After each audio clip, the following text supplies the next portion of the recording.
भाईजान की ड्राइविंग, अर्जुन कपूर की एक्टिंग, रणवीर सिंह का फैशन सेंस, केएल राहुल का फॉर्म, ओला स्कूटर की बैटरी, करेले का स्वाद, राम गोपाल वर्मा की आग, बीड़ी सिगरेट का नशा, दिल्ली की हवा, यमुना का पानी, बेंगलुरु का ट्रैफिक और हाल ही के भारत कनाडा के रिश्तों में कॉमन क्या है? दोस्तों, सब के सब खराब है। हाल के दिनों में इंडिया कनाडा के बीच रिश्तों में एक बड़ी सी दरार आ गई है जो कि अंबुजा सीमेंट से भी नहीं भरी जा सकेगी। कुछ एक्सपर्ट्स कह रहे हैं कि ये रिलेशन पाताल से भी नीचे, अगर कोई पाताल एग्जिस्ट करता है तो वहां पहुंच चुके हैं। अब सवाल यही है कि ऐसा हुआ क्यों? आज के एपिसोड में हम बात करेंगे इंडिया कनाडा के रिलेशन 2023 से ही क्यों खराब होते जा रहे हैं, जब एक गुरुद्वारे के बाहर हमलावरों ने खालिस्तानी आतंकी हरदीप सिंह निज्जर की गोली मारकर हत्या कर दी थी। रिश्ते ऐसे कैसे हो गए कि दोनों देशों ने एक दूसरे के कई डिप्लोमेट्स को निकाल दिया? आखिर खालिस्तान क्या है? ये क्यों भारत के लिए एक बड़ा इंटरनल सिक्योरिटी चैलेंज बन चुका है? आखिर कैसे एक खालिस्तानी आतंकी की हत्या दो देशों के बीच विवाद का कारण बन गया? क्या इसके पहले भी भारत और कनाडा खालिस्तान को लेकर आमने सामने आ चुके हैं? खालिस्तान पर कनाडा का क्या स्टैंड है? आखिर क्यों कनाडा खालिस्तानियों के आगे घुटने टेक देता है? आखिर क्यों कनाडा को आतंकवादियों को पालने का आरोप झेलना पड़ता है? आज इन सारे मुद्दों पर बात करेंगे। आप देख रहे हैं द फोर्थ डायमेंशन। मेरा नाम है अमृत।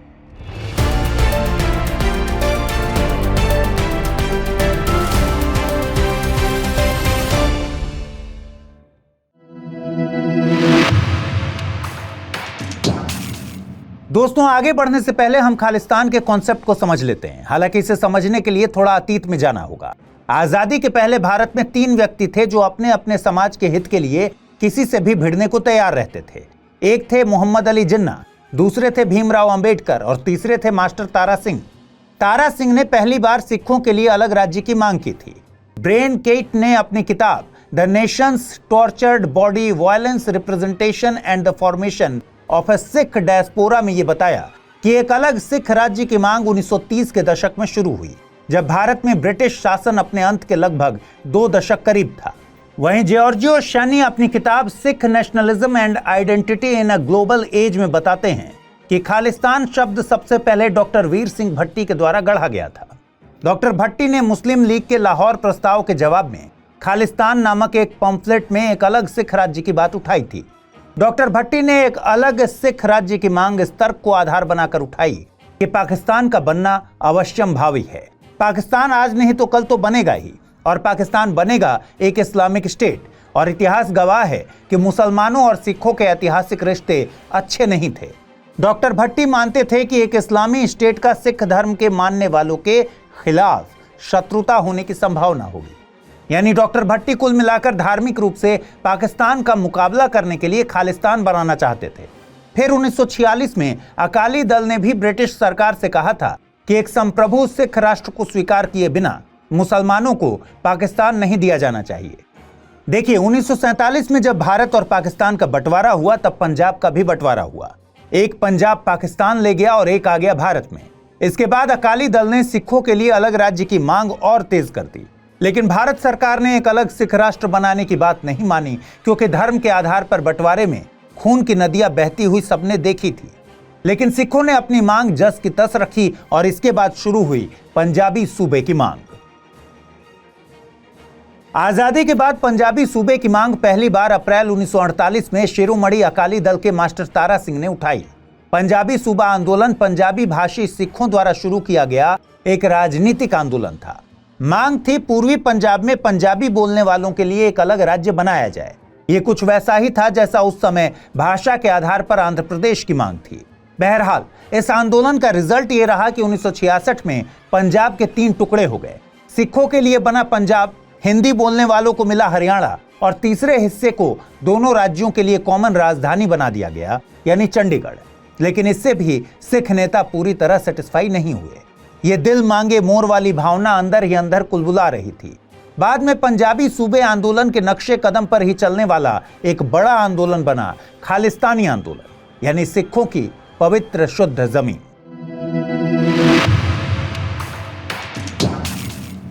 खालिस्तान मूवमेंट को भारत के बाहर से काफी समर्थन मिलता था और आज भी मिलता है।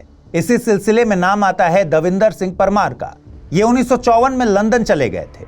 यहीं से ये खालिस्तान का समर्थन करते थे।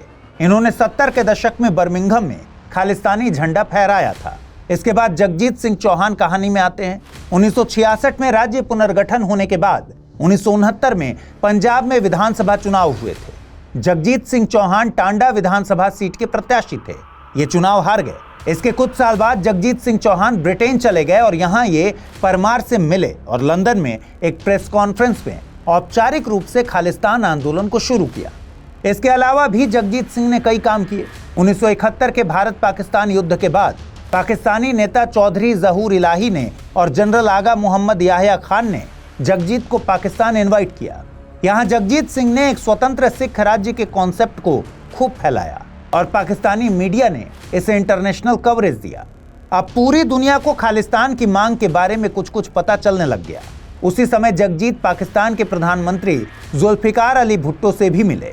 भुट्टो ने भी खालिस्तान के समर्थन की बात की और ननकाना साहिब को खालिस्तान की राजधानी बनाने का प्रस्ताव दे दिया। इसके बाद जगजीत 13 अक्टूबर 1971 को अमेरिका पहुंच गए। यहाँ न्यूयॉर्क टाइम्स में खालिस्तान की घोषणा करते हुए पूरे एक पन्ने का विज्ञापन दे दिया। टेरी मिलेउस्की एक लेखक हैं। किताब का नाम है blood for blood 50 years of the global Khalistan project. इसमें उन्होंने लिखा कि बाद में रॉ की जांच में पता चला कि इस विज्ञापन का खर्च वॉशिंगटन की पाकिस्तानी एम्बेसी ने उठाया था, लेकिन खालिस्तान के कॉन्सेप्ट की खूब पब्लिसिटी हुई और लाखों डॉलर की डोनेशन मिली। जगजीत सिंह 1979 में फिर ब्रिटेन पहुंचे और यहीं पर जगजीत सिंह ने खालिस्तान नेशनल काउंसिल बनाई। चौहान ने खुद को परिषद का अध्यक्ष और बलबीर सिंह संधू को इसका महासचिव बना दिया। यहीं पर जगजीत सिंह ने घोषणा कर दी कि वो रिपब्लिक ऑफ खालिस्तान के पहले राष्ट्रपति हैं। इसके साथ ही एक कैबिनेट भी बना डाली। अब एक देश ही बना डाला तो लगे हाथ खालिस्तानी पासपोर्ट, स्टाम्प और खालिस्तानी डॉलर भी जारी कर दिया। यूरोपीय देशों में भी खालिस्तानी एम्बेसी खोल दी। इसके अलावा जगजीत सिंह कनाडा, अमेरिका और जर्मनी में सिख ग्रुप्स को जोड़ते गए और इसके साथ ही भारत में जरनैल सिंह भिंडरावाले के साथ भी कांटेक्ट बनाए रखा। जरनैल सिंह भिंडरावाले भी भारत में सिख मातृभूमि के लिए अभियान चला रहे थे। इसी दौरान पंजाब पुलिस के अधिकारी गंगा सिंह ढिल्लों, जो कि अमेरिका चले गए थे, खालिस्तानी आंदोलन के नए चेहरे बनकर उभरे और गंगा सिंह ढिल्लों ने भी अलग खालिस्तान की मांग रखी।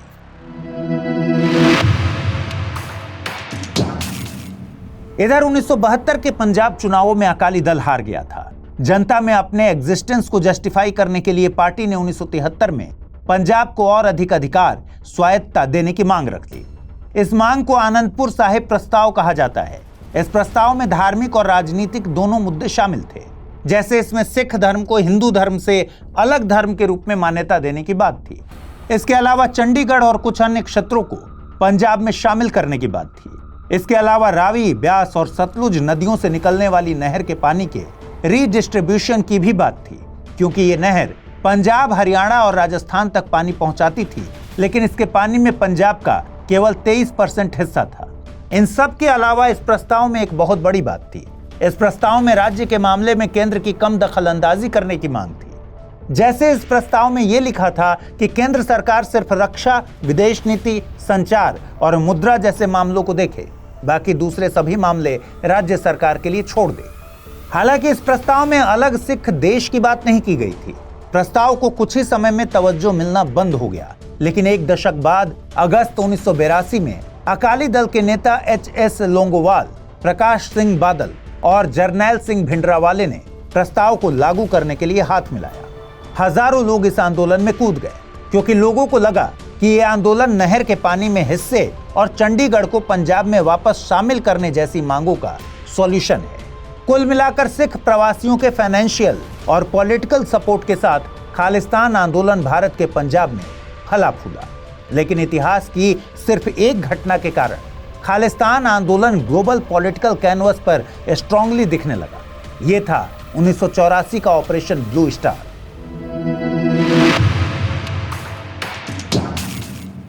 ये वो समय था जब पंजाब में खूब हिंसा हो रही थी। आम लोगों की तो हत्याएं हो ही रही थी, वीआईपी भी नहीं छोड़े जा रहे थे। जैसे 1981 में पंजाब केसरी के संस्थापक और संपादक लाला जगत नारायण और अप्रैल 1983 में पंजाब पुलिस के डीआईजी ए.एस. अटवाल दोनों को मार दिया गया। इन सब हत्याओं के पीछे भिंडरावाले का ही नाम आ रहा था। इस समय पंजाब में भिंडरावाले का रुतबा और ताकत दोनों अपने चरम पर थी। पंजाब में माहौल को ठीक करने अलगाववाद को रोकने और हत्याओं को रोकने के लिए भिंडरावाले को पकड़ना जरूरी हो गया। वहीं भिंडरावाले ने अमृतसर के स्वर्ण मंदिर में पनाह ले ली।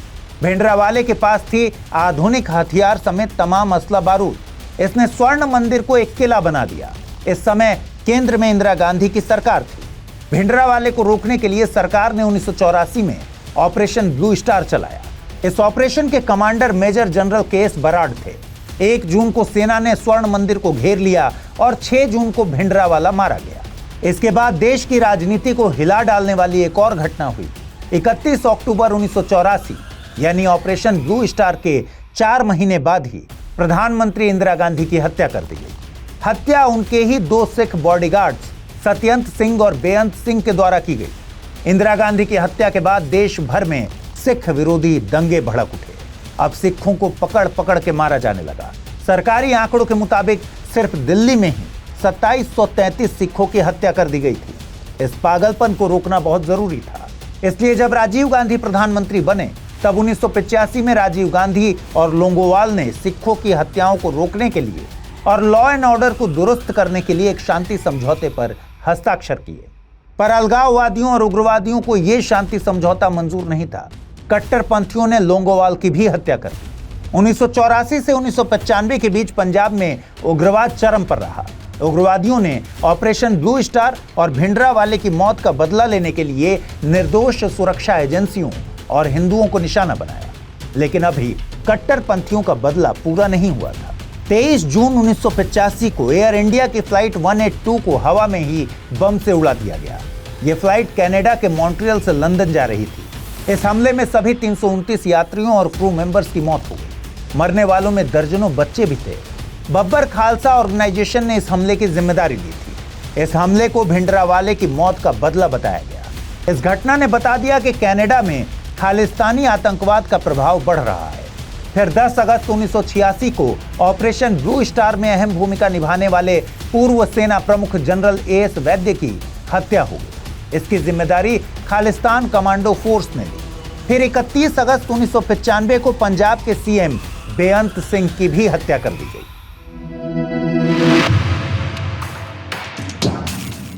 अब खालिस्तानी एक्सट्रीमिस्ट सरकार को ही चैलेंज करने लग गए थे। जवाब में पंजाब पुलिस ने एक्सट्रीमिस्ट की एक लिस्ट बनाई और एक अभियान शुरू कर दिया। पंजाब में प्रॉब्लम कितनी बड़ी थी इसका अंदाजा इस बात से लगाया जा सकता है कि सेना के करीब 1 लाख जवानों को पंजाब में तैनात किया गया था। इसके अलावा करीब 40,000 अर्धसैनिक बलों के जवानों को भी पंजाब भेजा गया। इस कार्यवाही का रिजल्ट ये हुआ कि खालिस्तान आंदोलन बिखरने लगा। सन 1992 में जहां खालिस्तानी चरमपंथियों ने 1518 नागरिकों की हत्या की थी, 1994 आते आते तक ये संख्या सिर्फ 2 तक सिमट कर रह गई। सरकार की कड़ी कार्यवाही के चलते पंजाब से चरमपंथी विचारधारा वाले उग्रवादियों का सफाया हो गया। लेकिन इसी कारण से खालिस्तानी समर्थक और आतंकी भारत से भागे और दूसरे देशों से ऑपरेट करने लग गए। ये खालिस्तानी समर्थक पाकिस्तान, कनाडा, ब्रिटेन में अपना ठिकाना बनाए हुए हैं। ये आतंकी विदेशों से ही भारत में खालिस्तानी आंदोलन को भड़काते हैं और भारत विरोधी गतिविधियों को अंजाम देते हैं। वहीं पाकिस्तान की खुफिया एजेंसी आईएसआई पर भी खालिस्तानी समर्थकों को हेल्प करने का आरोप लगता रहा है। आपको बता दें कि खालिस्तान कमांडो फोर्स का हेड परमजीत सिंह पंजवार, जरनैल सिंह भिंडरावाले का भतीजा लखबीर सिंह और बब्बर खालसा इंटरनेशनल का हेड वाधवा सिंह बब्बर पाकिस्तान से ऑपरेट करते हैं और इनका ग्राउंड ऑपरेशन कनाडा में रिफ्लेक्ट होता है। वहीं सिख फॉर जस्टिस ऑर्गेनाइजेशन का मास्टरमाइंड गुरपतवंत सिंह पन्नू कनाडा में है। इसने 2007 में इस संगठन को बनाया था। यह संगठन 1984 के दंगों में मारे गए सिखों के परिवार और दूसरे पीड़ितों के लिए न्याय की मांग करता है। हालांकि 2019 में केंद्र सरकार ने इस संगठन पर प्रतिबंध लगा दिया था। सिख फॉर जस्टिस ने 4 साल पहले यानी 2020 में खालिस्तान के लिए विदेशों में बसे सिखों के बीच रेफरेंडम कराने की बात की थी। भारत का कहना है कि विश्व सिख संगठन WSO, Khalistan tiger force KTF, Sikh for justice SF, Khalistan liberation force और बब्बर खालसा इंटरनेशनल BKI इस जैसे 9 खालिस्तान समर्थक संगठन कनाडा से खुलेआम अलगाववाद फैला रहे हैं। 2018 में जब कनाडा के प्रधानमंत्री जस्टिन ट्रूडो भारत आए थे तो पंजाब के तत्कालीन मुख्यमंत्री कैप्टन अमरिंदर सिंह ने उन्हें 10 वांटेड लोगों की लिस्ट थमाई थी जो कनाडा में ही रहते हैं। और खुलेआम सड़कों पर घूमते हैं। इन वांटेड क्रिमिनल्स पर एंटी इंडिया एक्टिविटी और टेररिज्म के गंभीर आरोप लगे हैं। इस लिस्ट में मलकीत सिंह उर्फ फौजी, गुरप्रीत सिंह, गुरपतवंत सिंह पन्नू, गुरजीत सिंह चीमा और हरदीप सिंह निज्जर का नाम शामिल था। हरदीप सिंह निज्जर खालिस्तान टाइगर फोर्स का हेड था। इसी हरदीप सिंह निज्जर की पिछले साल कनाडा में गोली मारकर हत्या कर दी गई थी और तब से भारत और कनाडा के रिश्ते काफी ज्यादा खराब हो गए हैं।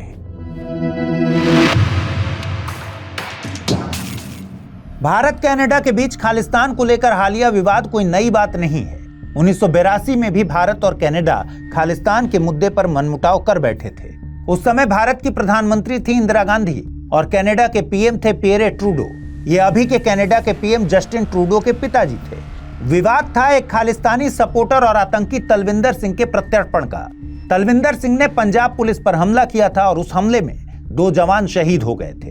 तलविंदर सिंह हत्या करके कनाडा भाग गया और तो और कनाडा ने तलविंदर सिंह को राजनीतिक शरण दे दी। इस पर इंदिरा गांधी नाराज हुई और पियरे ट्रूडो से कहा कि वो तलविंदर सिंह को भारत को सौंप दे, लेकिन पियरे ट्रूडो नहीं माने।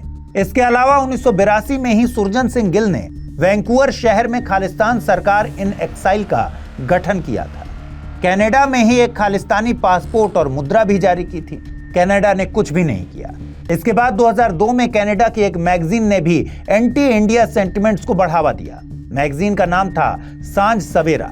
इस मैगजीन में इंदिरा गांधी की हत्या के समय की फोटो छापी गई और कैप्शन में लिखा गया, पापियों की हत्या करने वाले शहीदों को नमन। भारत ने इस पर ऐतराज जताया, लेकिन कनाडा ने उल्टा कोई एक्शन लेने की जगह मैगजीन को सरकारी ऐड देना शुरू कर दिया। अभी कुछ साल पहले कनाडा में एक शहर की एक परेड में इंदिरा गांधी की हत्या से रिलेटेड एक झांकी दिखाने की परमिशन दे दी गई, जो इंदिरा गांधी के हत्यारों को ग्लोरीफाई कर रही थी। इस पर भी कनाडा मौन रहा। कुल मिलाकर कनाडा ने हमेशा से ही खालिस्तान को बढ़ावा दिया है और भारत की किसी भी आपत्ति को दरकिनार किया है। लेकिन सवाल उठता है कि आखिर कनाडा में खालिस्तान आतंकवाद को बढ़ावा क्यों मिल रहा है? क्यों कनाडा खालिस्तानियों को शेल्टर प्रोवाइड करवाता है? देखिए, सिख धर्म की स्थापना गुरु नानक देव जी ने 15वीं शताब्दी में पंजाब में की थी और प्रेजेंटली दुनिया भर में इसके लगभग 25 से 27 मिलियन फॉलोअर्स हैं। वहीं भारत के बाद कनाडा में सिख धर्म के सबसे ज्यादा फॉलोअर्स रहते हैं। यहाँ लगभग 8 लाख सिख फॉलोअर्स रहते हैं। इसके अलावा सिख कनाडा की आबादी का लगभग 2.1% है। सिख कनाडा की पॉलिटिक्स को मोड़ने की कुव्वत रखते हैं क्योंकि एक इंपॉर्टेंट वोटिंग ग्रुप हैं, एकजुट हैं, फंडिंग में सपोर्ट करते हैं और राजनीतिक रूप से बहुत प्रभावशाली भी। आपको बता दें कि वैंकूवर, टोरंटो, कलगैरी सहित पूरे कनाडा में गुरुद्वारों का एक बड़ा नेटवर्क है। सिख धर्म के लोगों की खास बात यह है कि पूरे कनाडा में गुरुद्वारों की एफिशिएंट नेटवर्किंग के जरिए वो अच्छा खासा फंड जुटा लेते हैं और फंड ऐसी चीज है जो सिख धर्म के लोगों को कनाडा की पॉलिटिक्स में एक अच्छा खासा स्ट्रॉन्ग पिलर बना देता है। इसी की बानगी है जब जस्टिन ट्रूडो 2015 में पहली बार कनाडा के पीएम बने तो उन्होंने ये कहा था कि भारत की मोदी सरकार से भी ज्यादा उनकी कैबिनेट में सिख मंत्री हैं। आपको बता दें कि कनाडा में हुए उस चुनाव में 17 सिख सांसद निर्वाचित हुए थे और उस समय ट्रूडो ने कैबिनेट में 4 सिख लोगों को शामिल किया था। अब समझते हैं कि इनका रुतबा कितना है। इनकी कैबिनेट में हरजीत सिंह सज्जन भी थे जिन्हें इन्होंने रक्षा मंत्री बनाया। हालांकि 2017 में पंजाब के तत्कालीन मुख्यमंत्री कैप्टन अमरिंदर सिंह ने हरजीत सिंह सज्जन पर खालिस्तानी सपोर्टर होने का आरोप लगाया था। इसके अलावा 2018 में कनाडा में एक टेररिज्म रिस्क रिपोर्ट आई थी। इसमें खालिस्तानी एक्सट्रीमिस्ट का भी जिक्र था। कनाडा ने इस रिपोर्ट से खालिस्तानी रेफरेंस को हटवा दिया था। दरअसल ये फैसला कनाडा सरकार के सिख मंत्री नवदीप बैंस के दबाव के बाद लिया गया था। इसके बाद अपने दूसरे टर्म के लिए जस्टिन ट्रूडो की लिबरल पार्टी ने जगमीत सिंह की पार्टी एनडीपी के समर्थन से सरकार बनाई। माना जाता है कि जगमीत खालिस्तानी विचारधारा का खुला समर्थन करता है। इस कारण से भारत का मानना है कि ट्रूडो सरकार अपने सिख वोट बैंक के कारण खालिस्तानी एक्सट्रीमिस्ट पर कार्यवाही नहीं करती। ऐसा खुद विदेश मंत्री एस जयशंकर भी दावा कर चुके हैं। आप खुद सोचिए कि सामने वाला किसी पार्टी के समर्थन से सरकार चला रहा हो तो उसके खिलाफ नॉर्मल सिचुएशन में तो जा ही नहीं सकता। माना जा रहा है कि अक्टूबर 2025 में कनाडा में आम चुनाव होने वाले हैं। हार के डर से जस्टिन ट्रूडो अपने किसी भी समर्थक का साथ छोड़ना और सिखों की नाराजगी फिलहाल अफोर्ड नहीं कर सकते। चाहे वो समर्थक खालिस्तानी एक्सट्रीमिस्ट को सपोर्ट करने वाले ही क्यों ना हो। हाल ही में इंडिया के डिप्लोमेट्स का नाम निज्जर की हत्या की साजिश में इनडायरेक्टली शामिल करना, निज्जर की हत्या में भारत के हाथ होने की बातें करना और फिर डिप्लोमेट्स को कनाडा से बाहर कर देना, ये बता रहा है कि जस्टिन ट्रूडो खालिस्तानियों के दबाव में है और इनके लिए फिलहाल सिख वोट बैंक ही काफी मायने रखता है। अंतर्राष्ट्रीय लेवल पर भी कनाडा की इस मामले पर खूब आलोचना होती है। एक लेखक हैं स्टीवर्ट बेल, इनकी किताब है cold terror, how Canada nurtures and export terrorism around the world. इनमें लेखक कहते हैं कि कनाडा खालिस्तानी अलगाववादियों और आतंकवादियों को पैसे की खातिर अपने देश में शेल्टर देता है। खुद कनाडा की संसदीय कमेटी ने 1999 में एक रिपोर्ट बनाई थी जिसमें कहा गया था कि कनाडा आतंकवादियों के लिए सबसे बड़ी पनाहगाह बन गया है। लेकिन इसके बाद भी कनाडा सुधरा नहीं। इंटरनेशनल रिलेशन एक्सपर्ट्स यहां तक कहते हैं कि कनाडा ने अमेरिका के 9/11 हमलों से भी नहीं सीखा और अपने यहां भस्मासुर तैयार कर रहा है। सारी दुनिया को पता है कि अमेरिका ने मिडिल ईस्ट के जिहादियों और कट्टरपंथियों को अपने आर्थिक और राजनीतिक हितों के लिए पाला पोसा। कुछ को तो अमेरिका में ट्रेनिंग तक मिली। यही संगठन अलकायदा बना और अमेरिका पर इतिहास का सबसे बुरा टेरर अटैक कर दिया। लेकिन फ्लाइट 182 पर हमले से भी कनाडा कुछ सीख नहीं पाया। शायद कनाडा कट्टरपंथियों को तब तक पाल कर रखेगा जब तक वहां भी 9/11 जैसा कुछ नहीं हो जाता। भगवान करे ऐसी नौबत कभी नहीं आए। लेकिन कनाडा ये नहीं समझ रहा कि आग से खेलने वालों के हाथ सबसे पहले जलते हैं। दोस्तों, आज के एपिसोड में इतना ही। जल्द ही मुलाकात होगी किसी और टॉपिक के साथ। तब तक पढ़ते रहिए, सीखते रहिए, बढ़ते रहिए। नमस्कार।